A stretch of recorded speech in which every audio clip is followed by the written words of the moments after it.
제가 왜 말씀 전하기 전에 자꾸 인사하라고 그러냐, 반갑습니다, 은혜 많이 받 이렇게 하시라 하느냐 하면, 그래도 한 300~400명 모이고, 우리가 이제 제적으로는 한 550명 되는데, 그래도 교인들끼리 모른다고요. 한 50명 모이는 교회는, 교인들끼리는 잘 알지만, 헌금해서 목회자 사례 뒷바라지 하다 보면 선교도 못하고 별로 일을 못해. 능률적이질 않아. 그리고 교인들이 너무 자기들이 속속들이 아는 것을 현대인들은 별로 좋아를 안 해. 그래서 군중들 속에 자기를 묻히기 위해서 큰 대형교회를 찾습니다. 근데 대형교회 나가면 교인들이 서로 몰라. 우리 교회 정도면 좀 알아야 되는데 주일 날만 나오는 분들은 교인들을 잘 모르거든요. 다시 한번 사랑합니다. 반갑습니다. 은혜 많이 받으세요. 이런 거 진짜 싫어하는 분들 이 가운데 몇 분 있을 거야. 제발 설교나 그냥 하시지 왜 자꾸 인사를 시키느냐 하지만 앞으로 계속 시킬 거야.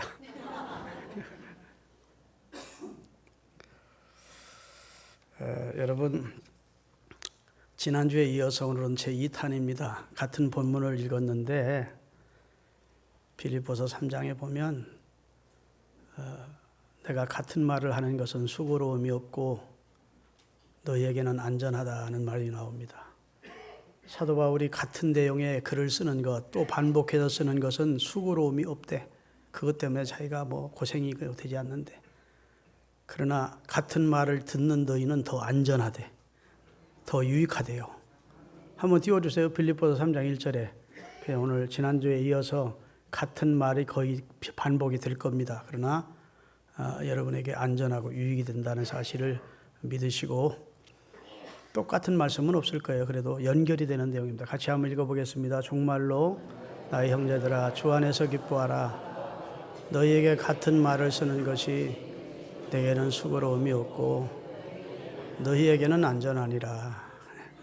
못을 한 번 치다가 안 박힌다고 말면 안 되고, 그 제대로 박힐 때까지 못을 때려서 못을 박은 목적을 이루듯이 하나님의 말씀 한 번 전했다고 해서 그냥 아유 됐다 하고 다음, 하나님의 말씀이 여러분이 진열장에 와 있는 게 아니잖아요. 이것이 확실히 내 말씀이 되기 위해서는 확실하게 못을 쳐야 돼. 그래서 예수님은 포도나무고 우리는 가지라는, 우리가 그 안에 거할 때만 진정한 신앙생활이 되는 것이고, 그렇게 살 때 하나님이 열매를 맺을 수 있다는 내용의 말씀을 전하기를 원합니다. 요즘 시대를 융합의 시대라 그래요. 그래서 한 가지만 아니고 독단적이지 않고 여러 가지를 융합해서, 그래서 경영도 하고 가게도 하고 그렇습니다. 예를 들어서 24시 편의점 같은 걸 보면 옛날 우리 동네에 있던 구멍가게식으로 생각하면 안 돼요. 그 편의점 안에 별게 다 있습니다. 거기서 웬만한 식사를 할 수도 있습니다. 라면을 사서 뜨뜻한 물이 준비되어 있고, 삼각 김밥을 사서 먹을 수도 있고. 그렇죠? 옛날 구멍가게에 없던 개념이에요. 옛날 구멍가게 가면 과자나 사탕이나 이런 정도에 했지. 그러나 지금 24시 가면 볼펜도 사고, 무슨 편지 봉투도 사고, 무슨 노트도 사고, 다 문방구적 개념도 다 있어요. 도라이바도 살 수 있고, 간단한 공구도 살 수 있고, 그 다음에 무슨 먹을 것도 살 수 있고, 그렇습니다. 융합을 해놓은 겁니다. 융합. 옛날 구멍가게와는 좀 다른 그런 시설을 융합적으로 만들어 놓고 24시 문을 열고 있는 것을 봅니다. 이 말씀을 왜 드리는가 하면, 지금 세상이 이 다원화된 것을 좋아하고 융합된 그런 것을 추구하는 그런 시대에 와 있어요. 그런데 지금까지 이 세계 교회가 지켜야 될 복음의 본질을 목숨 걸고 교회는 지키면서 절대로 다른 융합적인 것이 복음 안으로 들어오지 못하도록 차단해 왔습니다. 다시 말해서 세상은 복음의 본질을 사수하려고 하는 하나님의 교회의 모습을 보고 기독교는 왜 그렇게 폐쇄적이고 독단적이냐, 왜 그렇게 배타적이냐, 왜 기독교만 구원이 있다고 주장을 하느냐, 불교에도 구원이 있고 천주교에도 구원이 있고 회계에도 구원이 있고 다른 종교도 다 구원이 있고 기독교도 하나의 구원에 이르는 과정이다. 이렇게 얘기해주면 얼마나 좋으냐. 근데 왜 기독교인들은 그렇게 너무 독단적이고 편협하냐 이러면서 기독교에 대해서 오해를 하고 좀 포용적이고 다른 종교도 다 구원이 있다고 하면 더 좋을 텐데 라는 아쉬움을 갖는 분들이 많이 있어요. 그런데 우리 기독교가 이 문제에 대해서만은 절대로 양보할 수가 없습니다. 왜냐하면 성경이 그렇게 말씀하고 있기 때문이에요. 성경이 그리스도 예수를 주로 믿음을 통해서만 용서받고 구원받는다 하셨지, 그리고 영생이 있다 하셨지, 방법은 여러 가지고 구원에 이르는 루트는 많은데 그 가운데 하나가 예수다 이렇게 말한 적이 없어요. 오직 내가 곧 길이요 진리요 생명이니 나를 통하지 않고는 아버지께로 갈 자가 없다. 유일한 길이래요. 하나님께로 가는 유일한 길, 하나님의 나라에 들어가는 유일한 방법이 그리스도를 통해서만 된대요. 아멘. 사도행전 4장 12절에 보면 하나님이 천하 인간의 다른 이름으로는 구원자의 이름으로 준 적이 없대요. 예수 이름 외에는 구원자로 이 세상에 내려보낸 자도 없고 이 세상에 태어난 자가 없대요. 천하 인간의, 다시 한번 읽겠습니다. 다른 이로서는 구원을 얻을 수 없나니 천하 인간의 구원을 얻을 만한 예수 이름 외에 다른 이름을 우리에게 주신 일이 없기 때문입니다. 그래서 기독교가 사랑도 베풀고 구제도 하고 죄인도 포용하고 다 그렇지만 오직 성경에 기초한 진리인 이 예수 그리스도만이 오직 유일한 구주가 되시고 천국에 이르는 유일한 길이라고 하는 이것은 양보할 수 없는 거예요. 그것은 하나님의 말씀에 대한 배반이 되는 거예요. 진리로 쑥물로 만드는 것이기 때문에 세상이 우리를 배타적이니 독선적이니 그런 소리를 하더라도 그들 비유를 맞추기 위하여 그들의 입장을 이해해서 우리가 양보할 수 없는 것이 기독교 진리입니다. 여러분 10 플러스 5는 15이지 답이 하나이지 16도 될 수 있고 20도 될 수 있다. 그것은 답이 아니죠.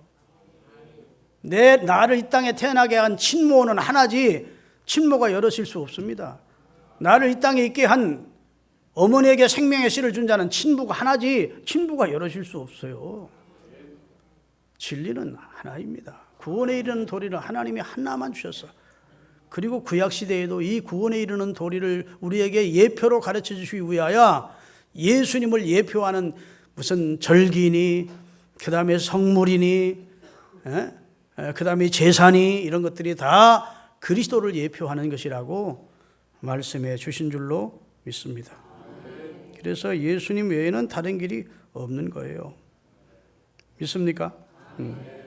그래서 예수님은 요한계시록에 보니까 나는 알파와 오메가고 처음과 끝이고 시작과 마지막이다. 예수님에 대해서 바리새인들이 와서 당신 누구야? 이렇게 물었어요. 너는 누구냐? 이렇게 물었더니 따라합시다. 나는 처음부터 너희에게 말하여 온 자다. 태초부터 말씀으로 역사했던 자가 나야. 너희 조상 아브라함도 나보다 후에 있다. 나는 태초요 상고다. 나는 처음부터 너희에게 말하여 온 자야. 할렐루야. 말씀으로 천지를 창조하신 주역 중에 한 분이시고 창세기의 말씀부터 끝까지 우리에게 말씀을 주신 주역이 그리스도시래. 너희가 이 성경에서 영생을 얻는 줄 알고 성경을 상고하거니와 이 성경이 곧 내게 대하여 하신 말씀이다. 할렐루야. 로마서 1장 2절을 띄우겠습니다. 같이 한번 읽어보겠습니다. 로마서 1장 2절. 이 복음은 하나님이 선지자들로 말미암아 그 누구에 대하여? 그의 아들 예수 그리스도에 대하여 성경에 미리 약속하신 것이라. 성경 전체가 예수님 얘기를 하는 겁니다. 성경의 주인공이 예수님이고 역사의 중심도 예수님이라는 거예요. 그래서 예수님이 태어남을 기점으로 해서 주전과 주후로 서기가 시작이 되는 거예요. 할렐루야. 여러분 누가복음 24장 27절입니다. 같이 한번 읽겠습니다. 다 같이. 이에 모세와 모든 선지자의 글로 시작하여 모든 성경에 쓴 바 자기에 관한 것을 자세히 엠마오로 내려가는 두 제자에게 설명을 했더니 그들의 심령이 뜨거워짐을 경험하면서 그들이 그리스도가 주되심을 발견하고 다시 예루살렘으로 돌아가 예수님의 부활을 증언하는 역사가 나타난 겁니다. 그냥 설교한 게 아니고 그냥 성경 가르친 게 아니고 모세와 모든 선지자들의 글, 곧 자기 예수님에 관한 내용을 풀어주었다는 거예요. 사도행전 8장에 보면 예루살렘에서 예배하고 자기 고국 에디오피아로 내려가는 간닥의 내시가 있었습니다. 성경을 읽고 있었는데 이사야를 읽고 있는 거예요. 성령께서 빌립 보고 빨리 그 마차에 올라타라 하십니다. 빌립이 올라타서 무슨 뜻인지 알고 있습니까? 그랬더니 가르쳐주는 사람이 없는데 어떻게 알 수 있으리요 했어요. 그가 찔림은 허물을 인함이고 우리 허물이 바로 이분이 예수님을 가리킵니다 하고 모든 모세와 선지자들로부터 증거된 예수님에 관한 일을 증거해 주니까 이디오페의 간닥의 내세가 그냥 그 병거 안에서 은혜를 받고 내가 예수 그리스도를 주로 믿겠습니다. 나 세례 받는데 자기가 안 됩니까? 됩니다. 그랬더니 물이 있는 곳에 이르러서 빌립이 그 간닥의 내시에게 세례를 베풀었다는 내용이 나와요. 다시 말해 성경 전체가 그리스도에 대한 얘기입니다. 사도행전 28장에도 보면 사도 바울이 하루 종일 아침부터 저녁 늦게까지 말씀을 증거했는데 모세와 선지자들을 통해서 가르친 예수 그리스도를 전했다는 겁니다. 그랬더니 수많은 사람이 은혜 받고 구원받는 역사가 나타난 거예요. 한마디로 말해서 하나님은 범죄한 인류를 그리스도를 통해서 새롭게 하기를 원하시고 새롭게 탄생해서 그때부터 그의 인생이 새롭게 시작되기를 원하신다고요. 이전 것은 지나갔고 그리스도 안에서 여러분과 저를 새 것으로 만들어 주시기를 원하신다고요. 여러분 요강 같은 거 옛날 노 요강 그거 막 쭈그러지고 버려져요. 노추발 폐기물 됐지요. 고철 뭐 이런 것들 쓸모없이 됐어도 그것이 재련소에 들어가서 수천도의 그 불꽃 속에서 재련이 되는 겁니다. 그런 불순물이 다 빠지면서 그게 기가 막힌 새 그릇이 되는 거예요. 할렐루야. 아담과 하와 이후 범죄한 인류는 폐기물 된 존재인데 고철처럼 됐는데 고장나버렸는데 자동차로 말하면 하나님께서 새롭게 하시는 작업을 시작하셨는데 그 아들 예수 그리스도를 보내서 그 안에서 우리를 중생시키신다고요. 거듭나게 하심으로 새 것 만들어줘. 보라 이전 것은 지나갔으니 새 것 되었다. 아멘. 구습을 줬던 옛사람은 벗어버리고 심령으로 새롭게 되어 오직 성령을 따라 하나님이 지으심을 받은 새 사람을 입었다. 그전에는 세상에서 죽은 자여 이제는 그리스도 안에서 산 자로 여긴다. 우리를 그리스도 안에서 새롭게 산 사람으로 여기신다고 말씀해 주셨습니다. 할렐루야. 예수님이 마태복음 16장에 사람들이 나를 누구라고 하느냐 이렇게 물었어요. 너희는 나를 누구라고 생각하느냐. 여러분 당시 사람들이 예수님을 바알세벌의 왕이라고 귀신의 왕이라고 생각하는 사람이 있었습니다.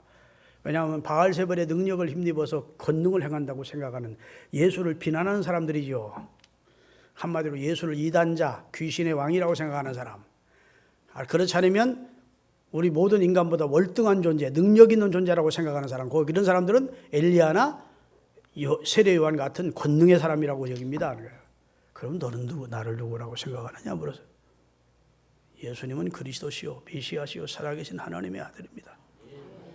아멘. 야, 너 복 있다. 이것을 네게 알게 한 이는 네 혈육이 아니야. 네가 다른 사람들 머리가 뛰어나서가 아니야. 하늘에 계신 내 아버지께서 내 마음을 열어주셨고 내 지각을 열어서 내가 하나님의 아들이요 메시아인 것을 네로 고백하게 했다. 넌 천국 열쇠를 받았다. 이렇게 선언해 주신 줄로 믿습니다. 기독교인은 기독교적 교리를 믿는 사람들입니다. 이 교리를 도구마라 그래요. 따라합시다. 도구마. 이게 성경적 진리를 믿는 사람들입니다. 다시 말해서 도구마라고 하는 말은 세상 사람들이 볼 때에는 아주 독단적인 사견이에요. 사견. 믿지 않는 사람들이 볼 때에는 예수가 하나님의 아들이고 우리의 구세주다? 아이고 웃기는 얘기, 허망한 얘기로 들리는 거예요. 그러나 우리는 누가 뭐래도 나는 예수 그리스도가 나의 주 되시고 하나님의 아들이시고 나의 구원자라고 믿는 겁니다. 그 믿음의 근거가 어디서 나온 것이죠? 성경을 근거로 해서 만들어진 도구마에서 우리는 믿는 거예요. 천 사람이 천말하고 만 사람이 만말해도 나는 누가 뭐래도 나사렛 목수였던 예수 그리스도가 하나님이 보내신 메시아라는 사실을 나는 믿는다. 그가 나의 죄를 대신해 죽었고 3일 만에 부활하셨고 그를 믿는 자에게 영생을 주신다는 사실을 나는 믿는다. 너는 어떻든지 간에 나는 믿어. 나는 믿는다. 이렇게 믿는다는 사람들이 모인 것이 교회예요. 믿습니까? 그래서 불신자들이 어떤 말을 하든지 여러분이 개의할 필요가 없어. 그들 나름대로의 보편적인 상식이나 지식으로 보면 엉뚱한 얘기거든. 우리 기독교인들이 믿는다고 하는 내용이 전혀 엉뚱한 얘기로 들린다고요. 왜 이해를 못하지 하고 여러분들이 저 사람들을 탓할 필요가 없어. 왜? 그것은 일반 상식적인 입장에서는 우리 기독교인들이 믿는 것 자체가 전혀 엉뚱하고 전혀 이상한 이야기를 하는 겁니다. 믿습니까? 그런데 그런 믿음을 누가 우리에게 주신 겁니까? 우리가 그렇게 믿고 고백할 수 있도록. 그들은 모르지만, 불신자들은 모르지만 성령 하나님이 우리 마음의 문을 열어서 성경의 진리라는 사실을, 그리스도가 우리의 주 되신다는 사실을, 하나님이 창조자시여 주권자라는 사실을 믿을 수 있도록 은혜를 주신 거예요. 우리에게 그 자신을 계시하신 겁니다. 지난주 말씀드린 대로 하나님을 믿는 사람은 두루 세상을 두루 돌아다니면서 하나님을 찾아서 발견해서 믿는 사람은 없어요. 하나님이 은혜롭게도 우리에게 그 자신을 비춰주신 겁니다. 할렐루야. 알게 하신, 계시하신 거예요. 하나님을 믿지 않는 사람은 세상을 두루 다 찾아내고 하나님이 발견되지 않아서 안 믿는 게 아니고 마음이 닫힌 상태, 하나님이 그 문을 열어주지 않고 자기를 계시해 주지 않아서 복음을 받지 않는 거예요. 믿으십니까? 그러니까 선택받았다는 자체가 이렇게 큰 은총이요 축복임을 깨달으시기를 예수님의 이름으로 축원합니다. 할렐루야. 그래서 하나님은 여러분과 저가 진리 안에서 그리스도 안에서 새롭게 시작된 인생으로 보시는 거예요. 옛 것은 지나갔으니 보라 새 것 되었어. 누구 안에서? 그리스도 안으로 들어오면서. 여러분, 세상은 거대한 우상과 같습니다. 이 세상은 거대한 우상 아시죠? 느부갓네살이 본 우상은 금으로 막 번쩍번쩍했어요. 외양은 거창하고 화려하지만 그 안에 생명이 있어요, 없어요? 우상은 그 안에 생명이 없어. 수세미 더미 지푸레기 더미로 가득 채워놨지. 아멘. 그래서 시편 115편 4절부터 계속 띄우겠습니다. 우상이 무엇인지.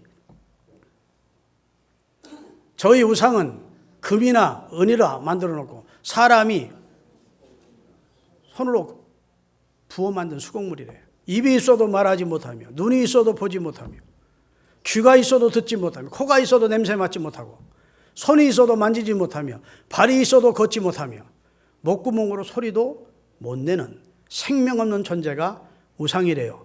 그런데 성경은 이 세상을, 느부갓네살에게 뭘 교시해 주냐? 이 세상은 거대한 우상과 같대요. 겉으로는 화려하대. 강포가 세상을 주장해. 물리적인 힘이 세상을 주장하는 것 같은 거대한 우상이지만 그 안에 생명이 없어. 할렐루야. 그런데 하늘에서 사람의 손으로 하지 아니한 뜨인 돌 하나가 나타나더니 느부갓네살이 본 신상을 딱 때리더라는 거야. 그 신상은 온데간데 없어지고 뜨인 돌이 세상에 가득한 나라가 되더라는 거예요. 사람의 손으로 하지 않은 그리스도가 재림하셔서 이 세상을 때리겠다는 겁니다. 심판하시고 이 세상은 온데간데 없고, 할렐루야. 처음 하늘과 처음 땅은 온데간데 없어지고 새하늘과 새 땅의 나라인 그리스도의 나라가 펼쳐질 것을 하나님이 지금부터 수천 년 전에 다니엘을 통해서 느부갓네살이 보게 하시고 그걸 해석해 하셨다고요. 다시 말해 이 세상은 아무리 거대하고 화려하게 보이지만 생명이 없고 예수 그리스도 안으로 들어오면 생명이 있는 겁니다. 아들을 믿는 자는 생명이 있고, 할렐루야. 하나님의 아들을 믿지 않는 자는 생명이 없을 뿐더러 도리어 하나님의 진노와 심판이 언제 떨어질지 모르는 상태에 있다는 거예요. 그러니 여러분과 제가 예수 그리스도를 주로 영접하게 된 것은 은혜이고 생명 얻은 존재로 사는 겁니다. 할렐루야. 영생 얻은 존재로 하나님이 세상을 이처럼 사랑하사 독생자를 주셨는데 이는 저를 믿는 자마다 멸망치 않고 영생을 얻게 하랴. 주 예수를 믿으라. 그리하면 너와 네 집이 구원을 얻으리라. 예수님을 어떻게 하라고요? 믿으래. 믿으래. 널 구원한 구원자라고. 내 죄를 담당해 준 속죄의 주심이라고. 생명의 주님이라고 믿으래. 그러면 너와 내 집이 구원 얻는데. 이게 복음이에요. 복음.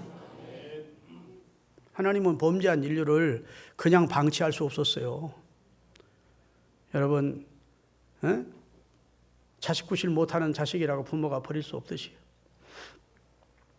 자기로 피로 빚어서 만든 자기 자식을 버릴 수 없는 어머니 같은 심령으로, 아무리 자식이 못되고 악해도 그 자식을 포기할 수 없는 부모의 심령으로 범죄한 우리 인류를 하나님이 포기할 수 없었어요. 왜? 그의 형상을 담아서 우리를 지어주셨기 때문에. 그의 온 마음과 정성과 힘을, 그 사랑을 담아서 자기의 형상을 넣어 특별한 피조물로 지었는데 범죄하고 타락해버렸네. 죄의 삭은 사망이라고 선언했으니 죽어야 마땅한데 살릴 길이 없을까 싶어서 하나님께서 창세기 3장 5절에 15절에 원복음을 청하신 거예요. 여인의 후손 중에서 네 머리통, 너 사탄의 머리통을 밟을 자를 내가 보내겠다. 그리고 여인의 후손인 마리아의 몸을 빌어서 하나님의 아들 예수님을 보내서 인류를 구원하시는 새로운 작업을 시작하셔서 여러분과 저는 그리스도 안에서 새 인생이 주어진 겁니다. 이전에는 어떻게 살았던 그리스도 안에서 새로운 인생이 여러분과 저에게 주어진 줄로 믿으시기를 바랍니다. 그래서 육신대로 살지 않고 우리가 성령의 뜻을 쫓아 사는 하나님의 사람 만들기를 원하신다고요. 믿으시면 아멘. 예수님을 통해서 우리를 구원하시고 정결케 하신 다음에 그 다음에 따라합시다. 그의 영을 부어 우리를 새롭게 하시고 거룩하게 하시고 거듭난 새 사람 되기를 원하신다. 예수님을 믿어 구원받은 다음에 우리가 주님 뜻대로 살 수 없잖아요. 주님의 뜻을 몰라서 못 사는 게 아니라 우리 육신적으로 연약해서, 그러니까 성령을 부어주신 거예요. 예수 믿고 난 다음에 나 예수 믿으니까 됐네 생각하고 있으면 안 돼요. 그 다음에 하나님이 또 다른 보혜사, 예수님이 첫 번째 보혜사고 또 다른 보혜사를 주님이 보내주겠다고 약속하신 다음 성령을 보내주신 겁니다. 그 성령의 능력이 우리 가운데 임해야 여러분이 신자다운 신자가 될 수 있고, 죄도 이기고 마귀도 이기고 유혹도 이기고 하나님의 이름을 높이는 그런 능력과 역량이 있는 그리스도인이 되는 거예요. 하나님은 완벽하게 해주셔서 범죄한 우리를 그리스도를 통해 속량하시고 구원해 주시고 그 다음에 그의 영을 부어서 성령 권능 받으라 하는 거 아닙니까? 사도행전 1장에 보면 아버지의 약속하신 것을 기다리라. 너희는 몇 날을 못되어 성령으로 권능을 받으리라. 그러면 내 증인이 되리라 이랬다고. 성령이 너희에게 임하시면 너희가 권능을 받고 권능을 저절로 그리스도인의 증인이 될 수 있대. 되리라. 되려고 노력하라고 하지 않습니다. 될 것이라는 거예요. 성령 충만하면 하나님의 뜻대로 살 수밖에 없다고요. 여러분이 예수님 믿고 이제 그리스도 안에서 새롭게 됐는데 사람 속의 죄에 대한 본능적인 욕구까지 다 없어졌던가요?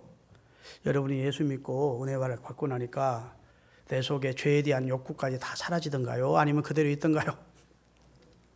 그대로 있다고 하시면 아멘. 나는 죄에 대한 욕구조차 싹 사라지고 완전히 천사처럼 하나님처럼 됐습니다. 이러는 분이 있으면 아멘 좀 해보십시오. 뭐 몰라서 아멘 하는 분이고 아무리 예수 믿고 구원받은 사람이라도 죄성 자체가 없어지는 게 아니에요. 우리 속에 죄성 자체가 없어지는 게 아니라고. 죄에 대한 소욕이 발본색원된 게 아닙니다. 그냥 죄에 대한 욕구는 남아있어. 그것이 어떤 때 막 이글이글 불타오르는 거예요. 죄 짓고 싶은 막 욕구가. 여러분, 하나님이 범죄한 가인을 저주하신 내용이 창세기 4장 6절에 나오는데 죄의 소원은 네게 있으나 죄를 짓고 싶은 막 간절한 열망이 네게 있으나 너는 죄를 다스려야 된다. 죄 안 다스리면 죄 지면 너는 저주받아. 너는 심판받아. 무서운 말씀입니다. 우리 한번 창세기 4장인가요? 여호와께서 가인에게 이르시되 내가 분하여 함이 어찌미뇨 안색이 변함이 어찌미냐. 네 동생 죽여놓고 이제 이게 무슨 짓이야? 주님이 혼내는 거죠. 네가 선을 행하면 어찌 낯을 들지 못하겠느냐? 선을 행치 아니하면 죄가 내 문 앞에 지금 엎드려져 있는 상태래. 죄의 소원은 내게 있으나 너는 평생 죄를 다스리고 살아야 돼. 여러분, 소원이 무엇입니까? 하고 싶어서 견딜 수 없는 것, 가지고 싶어서 견딜 수 없는 것, 되고 싶어서 견딜 수 없는 게 소원 아닙니까? 그 소원이 막 마음속에 이글이글 막 죄 짓고 싶은 소원이 있지만 절대 죄를 지어서는 안 된대. 이게 얼마나 저주예요. 여러분과 저도 이런 저주 받았다면 우리 절대 구원 못 얻습니다. 근데 은혜롭게도 우리 죄를 주님이 담당하시고, 할렐루야, 단번에 우리 죄를 일괄 처리해 주시고, 예수 그리스도를 주로 믿으면 은혜 안의 삶을 주신 거라고요. 그리스도를 믿으면 된대. 근데 그 믿음조차도 하나님 주신 은혜래. 하나님, 우리 기독교의 진리를 알면 알수록 감격하지 않을 수 없어. 에베소 2장 8절 9절입니다. 너희가 그 은혜를 인하여 믿음으로 말미암아 구원을 얻었나니 이것이 너희에게서 난 것이 아니요 하나님의 선물이라. 우리가 믿음으로 구원을 얻었는데 그 믿음이 출처가 우리가 아니래. 하나님이 믿음을, 예수님을 주로 믿는 믿음을 하나님이 선물로 우리에게 주셨대. 프리젠트 해 주신 거야. 그 다음에 행위에서 난 것이 아니니 이는 누구든지 나는 행위로 구원받았어, 나는 대가로 구원받았어, 이런 건방진 소리 못하게 하려고, 그런 사람도 없거니와, 행위로 구원 얻을 사람도 없거니와 행위 자랑하지 못하게 하려고 은혜로 구원 얻는 방법을 택해서 은혜로 구원받은 자들이 하나님 앞에 겸손하게 감사할 수고 은혜를 찬양하려고 만들려고 하나님이 우리를 은혜로 구원하는 방법을 채택하셨대요. 그래서 우리를 구원하신 겁니다. 할렐루야. 그러니까 죄의 소원이 우리가 아직도 그대로 남아 있는데, 그런데 성경은 그렇게 살면 반드시 죽는데, 육신대로 살면 반드시 죽는데, 너희가 육신대로 살면 반드시 죽으려니와 성령으로 소욕을 따라 육체의 행실을 죽이면 산다. 아멘. 성령으로 몸의 행실을 죽이면 살리니 그래놨어요. 성령 충만해서 육신의 소욕을 쫓아 사는 삶을 끝내고, 따라합시다. 성령 충만한 다음 육신의 소욕을 쫓아 살던 지난날의 삶을 끝내고 정리하고, 그 다음에 성령의 감동과 감화를 따라 사는 새로운 사람으로 바뀌어지기를 하나님이 원하신다. 그게 중생한 자가 성화되는, 영화롭게 되기 위한 과정을 가는 것입니다. 거듭난 여러분에게 하나님이 아무것도 안 주고, 야, 열심히 노력해서 살아서 깨끗하게 살아, 성화되게 살아, 우린 그렇게 살 능력이 없는데 하나님이 그렇게 무리하게 우리에게 말씀하시는 게 아니고, 내 영인 거룩한 영, 능력의 영, 권능의 영을 받아서 절로 열매를 맺어라. 내게 붙어 있으면 절로 열매를 맺는데, 성령의 열매를. 할렐루야. 이것처럼 쉬운 게 어디 있어요. 그냥 주님께 붙어 있으래. 주님의 은혜를 구하고 성령 충만을 구하고 성령의 능력 받으면 죄질하게도 죄가 싫어. 따라합시다. 새는 나는 게 자연스럽고 개는 뛰어가는 게 자연스럽다. 여러분, 개 보고 나르라고 그러면 날 수 있어요, 없어요? 못 날아. 새 보고 걸어다니라고 해봐야 얼마나 답답하겠나. 날 수 있는데. 성령의 사람은 악하게 살기가 힘들고 육의 사람은 선하게 살기가 힘들어요. 절로 되는 거야. 성령 사람 되면 절로 하나님이 기뻐하는 삶을 사는 게 날개를 치며 나는 것처럼 쉬운 거야. 신명기 30장 11절에서 14절까지 띄우겠습니다. 내가 오늘날 네게 명한 이 명령을 네게 어려운 것도 여러분, 하나님의 말씀대로 살기가 어려운 것도 아니래. 구원받는 게 어려운 게 아니래요. 어려운 것도 아니요, 멀리 있는 것도 아니래. 하늘에 있는 것이 아니니 네가 이러기를, 누가 우리를 저 하늘에 올라가서 구원의 도리인 명령을 가지고 우리에게로 내려와서 구원받으려면 이렇게 살라고 우리에게 가르쳐주는 자가 있어서 우리가 구원받을 수 있는 게 아니래. 그 다음에 두 번째, 바다 밖에 있는 것을 누가 가가지고 구원의 도리를 바다 밖에서 발견해가지고 와서 우리에게 구원의 길은 이렇습니다 하고 우리가 알도록 해준 게 아니래. 14절, 오직 그 말씀이 내게 심히 가까워 이제 내 입에 있도록 했대. 하나님의 말씀이 내 입에 담겨 있도록 하나님이 이미 과거에 역사를 해주신 거예요. 그 아들을 통해서, 선지자들을 통해서, 사도들을 통해서 하나님의 구원의 도리가 내 입에, 내 귀에 들어오고 내 마음으로 들어오고 내 입에 있도록 했고 내 마음에 있은즉 내가 이를 행할 수 없다요, 있다요? 얼마든지 행할 수 있도록 성령이 도와주십니다. 구원받는 게 어려운 게 아니에요. 은혜 안에 있으면 절로 구원받게 돼 있어요. 하나님의 은혜 하에 살기를 힘쓰시는 우리 성도님들이 되시기를 주의 이름으로 축원합니다. 로마서 8장 14절에 보면 하나님의 아들이 누구냐? 성령으로 인도함을 받는 사람이 하나님의 아들이래요. 다 같이 무릇 하나님의 영으로 인도함을 받는 그들이 곧 하나님. 여러분 하나님의 아들 딸이면 여러분이 성령으로 인도를 받아야 돼요. 또 주님은 그렇게 해주기를 원하셔. 근데 우리는 전혀 성령께 의지하지 않고 성령을 구하지도 않고 신령한 은사를 구하지도 않고 관심도 없으면 우리가 구원은 받았는데 자식은 자식인데 속썩이는 부모에게 불효하는 자식처럼 하나님의 자식은 자식인데 하나님을 영화롭게 하지 못하고 늘 하나님을 괴롭히는 그런 자식밖에 될 수 없는 거예요. 성령의 사람 되십시다. 성령의 사람, 성령 충만을 구해서 하나님 성령이 기뻐하시는 신앙생활 하시기를 주의 이름으로 축원합니다. 할렐루야. 여러분과 제가 하나님 보실 때 김철중이는 싹수가 됐다. 김철중이는 내가 구원해 줘야 되겠네. 그래가지고 나를 선택한 게 아니에요. 다시 말해 자기가 구원받는데 0.0001%라도 어드밴티지를 주면 안 돼. 하나님이 아무개보다는 내가 착하게 보이니까 내가 쓸만해 보니까 나를 선택했구나. 하나님은 우리가 얼마나 부패한 존재인지 우리의 악도 아시고 우리가 얼마나 싹수가 노란 존재인지 하나님은 다 아십니다. 본질상 진노의 자녀래. 예배서 2장 1절부터 5절까지 천천히 한번 읽어보겠습니다. 우리가 과거에 어떤 존재였는지, 예수 믿기 전에 어떤 존재였는데 하나님이 구원해 주셨는지. 예배소서 2장 1절부터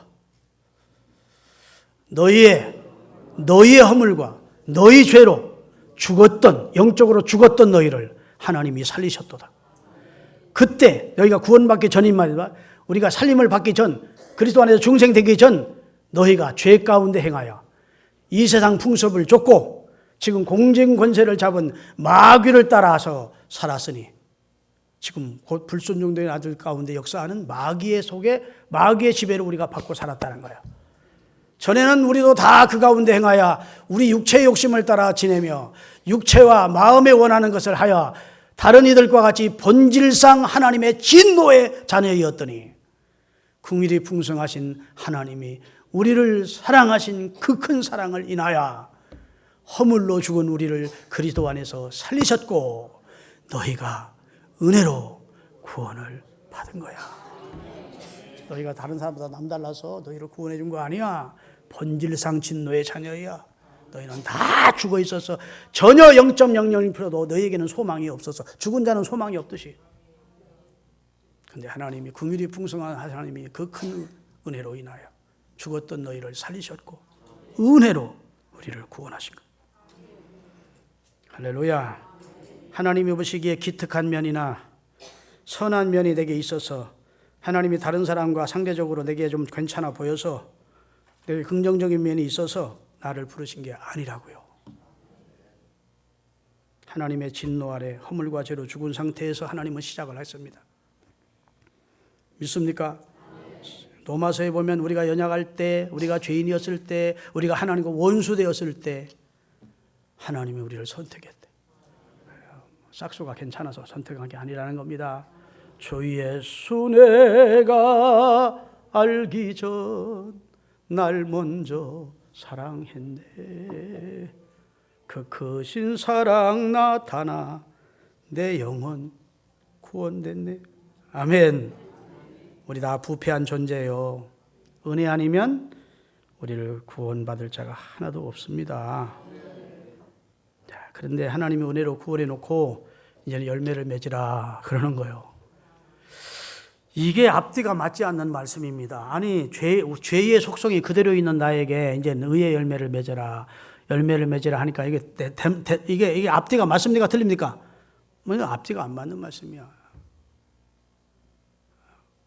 악한 우리가 만약 열매를 맺으면 악한 열매밖에, 불의한 우리가 불의한 열매밖에 못 맺잖아요.